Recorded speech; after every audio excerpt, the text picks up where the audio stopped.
Hello, dear students. Welcome back to Sri Krishna J's Academy after a long time. First of all आप सभी को बहुत बहुत धन्यवाद। आपने इतना सपोर्ट दिया चैनल को। आपने बहुत ही जल्द, बहुत ही कम समय में आपने जो है 1K यानी 1000 सब्सक्राइबर्स तक पहुंचा दिया। अब आपको के लिए एक टारगेट मैं देता हूं 2000 सब्सक्राइबर्स यानी 2K सब्सक्राइबर्स मार्च महीने के लास्ट तक, 31 मार्च तक हमें जो है 2000 सब्सक्राइबर्स चाहिए। और आप सब लोग अधिक से अधिक लोगों को शेयर करिए और खुद भी ज्वाइन करिए। अगर आपने खुद सब्सक्राइब नहीं किया तो खुद भी सब्सक्राइब करिए, शेयर करिए, लोगों को शेयर कहिए कि वो शेयर करें और सब्सक्राइब करें और अधिक से अधिक वीडियोस देखें, क्योंकि जीएस के सारे क्वेश्चंस लगभग सभी परीक्षाओं में आते हैं और पीवाईक्यू का एक बहुत बड़ा रोल होता है। तो यहाँ पर हम लोग एसएससी का पीवाईक्यू कवर कर रहे हैं, बीपीएससी का पीवाईक्यू हम कवर कर रहे थे, उसमें हमने लगभग काफ़ी सारे सब्जेक्ट्स कवर कर लिए हैं। इकोनॉमिक्स और साइंस बचा हुआ है, साइंस के तीनों पार्ट, उसको भी हम लोग जल्दी कवर कर लेंगे क्योंकि अभी एग्जाम में भी टाइम है और जितने वीडियोस बना दिए गए हैं लगभग वो मोर देन इनफ है। मतलब कि कुछ सब्जेक्ट ही बचे हुए हैं, इकोनॉमिक्स और साइंस के तीनों सेक्शन। जो इतना बनाया हुआ उसको आप बार बार उसको रिवाइज करिए। बहुत ही जल्द विद इन वन से 2 डेज के अंदर हो सकता है बीपीएससी पीवाईक्यू का भी पूरा प्लेलिस्ट कंप्लीट कर दिया जाए। चलिए शुरू करते हैं। हिस्ट्री से, प्राचीन इतिहास से। चैप्टर का नाम है पाषाण काल। तो भीमबेटका, जो कि पूरा पाषाण काल का एक प्रसिद्ध स्थल है, ये भारत के किस राज्य में स्थित है? तो ये भारत के मध्य प्रदेश राज्य में स्थित है। भीमबेटका पूरा पाषाण काल का एक प्रसिद्ध स्थल है। ये भारत के मध्य प्रदेश राज्य में स्थित है, मध्य प्रदेश के रायसेन जिले में। किस जिले में? रायसेन जिले में। ठीक है। 1957 में विष्णु श्रीधर वाकंकर जी ने इसकी खोज की थी। ठीक है। प्राचीन भारतीय इतिहास के किस काल में मिट्टी के बर्तनों का पता लगाया गया था? तो प्राचीन भारतीय इतिहास के नवपाषाण काल में मिट्टी के बर्तनों का पता लगाया गया था। ठीक है। मिट्टी के बर्तनों का पता लगाया गया था नवपाषाण काल में। अगला स्टेटमेंट है कि पूर्व ऐतिहासिक स्थल का नाम बताइए जहां पर मिट्टी की सतहों पर खुर के निशान मिले हैं, जो ये संकेत करता है कि मवेशियों का पालन वहां पर हो रहा था। ये प्रमाण था किसका? मवेशियों के पालन का। ये पुरातात्विक प्रमाण कहाँ मिला हुआ है? महगड़ा में। महगड़ा नामक स्थल पर जो है ये प्रमाण मिला है।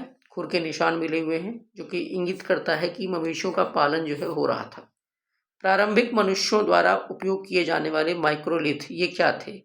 ये पत्थर के औजार थे। प्रारंभिक मनुष्यों द्वारा उपयोग किए जाने वाले जो माइक्रोलिथ थे वो क्या थे? पत्थर के औजार थे। भारत में पुरातात्विक महत्व का एक पूरा पाषाण काल स्थल है, उसका नाम है हुंसगी। तो हुंसगी क्या है?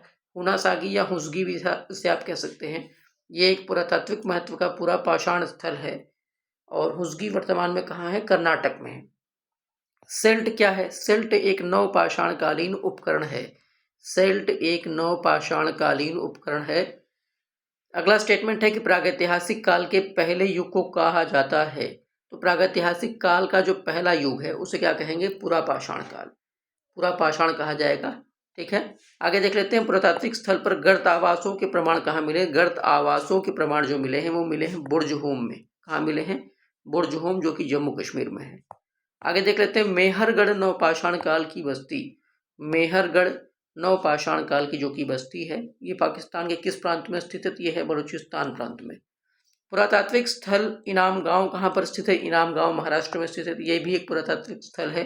इनाम गांव आपको याद रखना है। इनाम गांव कहाँ पर है? महाराष्ट्र में। पुरातत्व स्थल कोलडीवा, ये कहाँ पर है? कोलडीवा उत्तर प्रदेश में है, बेलन नदी घाटी के पास। ठीक है। कोलडीवा प्रयागराज जिले में। प्रागैतिहासिक भारतीय स्थल पर होमो इरेक्टस मानव की खोपड़ी पाई गई थी। यहाँ पे पूछा गया कि उस प्रागैतिहासिक भारतीय स्थल का नाम बताइए जहाँ पर होमो इरेक्टस मानव की खोपड़ी पाई गई थी। उसका नाम है हथनौरा। हथनौरा में जो है क्या किया गया था? वहाँ पर मानव की खोपड़ी पाई गई है। फिर किस स्थान पर पुरातत्वविदों को 5 जंगली कुत्तों और 12 सिंहों के सिंग के अवशेष प्राप्त हुए हैं? 5 जंगली कुत्ते और 12 सिंहों के सिंग के अवशेष कहाँ मिले हैं? बुर्जहोम, अभी आप ऊपर पढ़ के आए ये। ठीक है। ऊपर जो कि कहाँ पर है? जम्मू कश्मीर में। गर्तावास यहाँ से प्राप्त हुए हैं।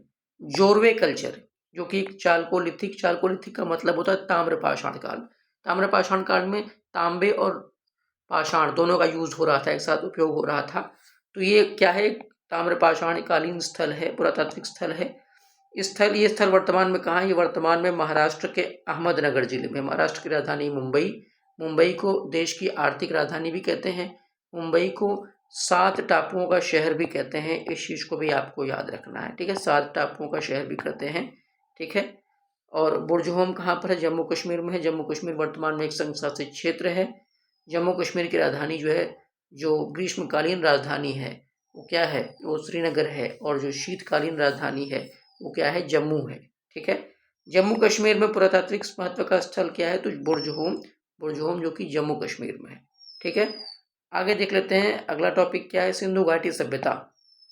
जो सिंधु घाटी सभ्यता जो है, ये यहाँ पे स्टेटमेंट पूछा यह गया था कि इसके किस शहर में एक बंदरगाह पाया गया था?